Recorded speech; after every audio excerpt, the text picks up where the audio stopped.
PPKM di DKI Jakarta kini berada di level 3. Gubernur DKI Jakarta Anies Baswedan pun mengatakan, positivity rate di Jakarta saat ini dalam kondisi tidak aman, yakni berada di angka 22,6%. Padahal WHO merekomendasikan batas aman berada di level 5%. Meski kasus COVID-19 saat ini tengah melonjak secara signifikan, Anies bersyukur angka kematian tidak melonjak tinggi seperti sebelumnya saat varian Delta menyerang. Meski demikian, ia menyesali harus ada korban jiwa yang gugur saat pandemi. Gubernur pun mengingatkan penambahan kasus COVID pada varian Omikron lebih cepat dibandingkan varian sebelumnya.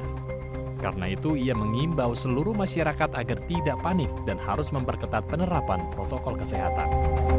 Jadi sekali lagi, tidak perlu panik, tapi juga jangan terlena, jangan anggap enteng.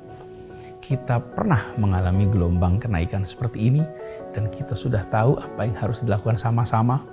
Yang terpenting adalah kembali waspada, kembali disiplin menerapkan protokol kesehatan dengan baik, dan selalu memantau perkembangan situasi pandemi, bisa lewat media sosialnya Pemprov, bisa lewat aplikasi Jaki, bisa juga dengan cek ke jajaran, tapi yang paling penting, saling jaga, saling bantu, saling lindungi.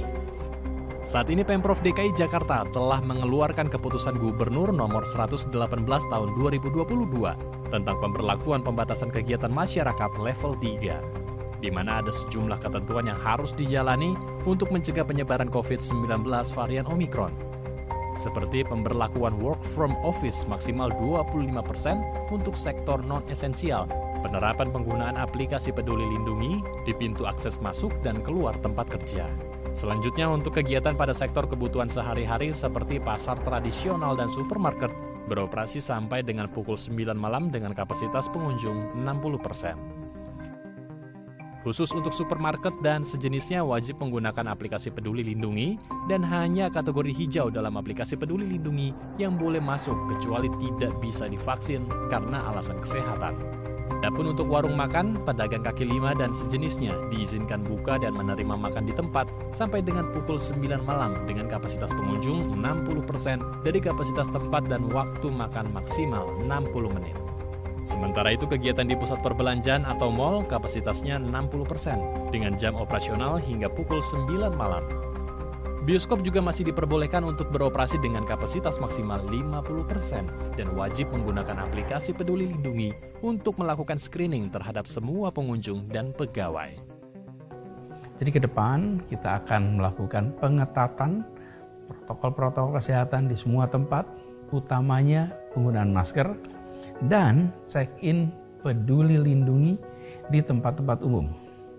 Jangan lagi ada pengabaian untuk penggunaan masker dan check-in Peduli Lindungi. Kita akan rutin melakukan pemeriksaan dan mengingatkan.